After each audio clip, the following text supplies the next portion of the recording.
So part 3, I'm going to answer some more questions of yours. Again, hopefully it helps, hopefully it educates, hopefully it motivates you to achieve your property goals. So I got asked best books in regards to property. So in my opinion, there's not a huge amount of property related books that I really like. The obvious one, the staple one that I think everybody should read, especially at the start of your property journey, is Rich Dad Poor Dad. The best property book, in my opinion, by a country mile. Highly recommend it. It changes your mindset. It really just changes something in you.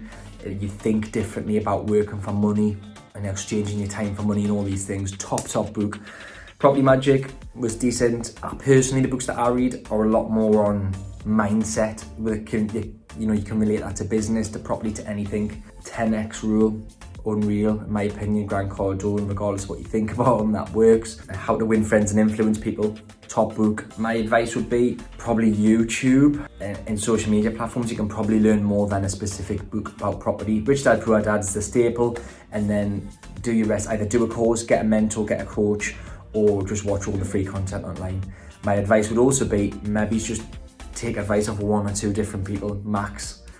The worst thing you can do is look at 10 different people's content. They'll normally contradict each other in some way. Decide on who you like best. You might like the style, the way they speak, the way they act, what they do. And listen to that person, and maybe one other, but no more than 2, because you'll cloud your judgment and take no action. So yeah, that's my recommendations.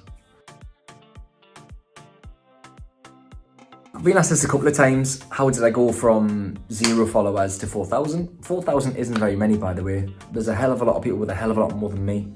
I'm not really qualified to talk too much about this, but I was asked it, so I'll tell you. I work with a social media company who are fantastic. They do it all for us.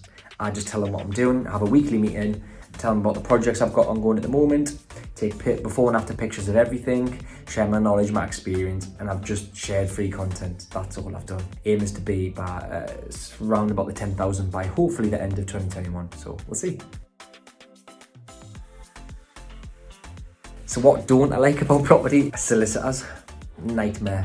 Literally, especially at the moment, as I'm saying this in mid-2021, they're a nightmare. They're just a nightmare. They are. Banks I don't particularly like, even though I'm a qualified mortgage broker and I own a mortgage brokers, don't particularly like banks or mortgage lenders. Builders frustrate the life out of us as well. But it's a negative question. I'll turn it around into a positive. All the shit that you get in property and all the hassle and the chew and the upset and the ups and downs and the stress that it causes is all worth it.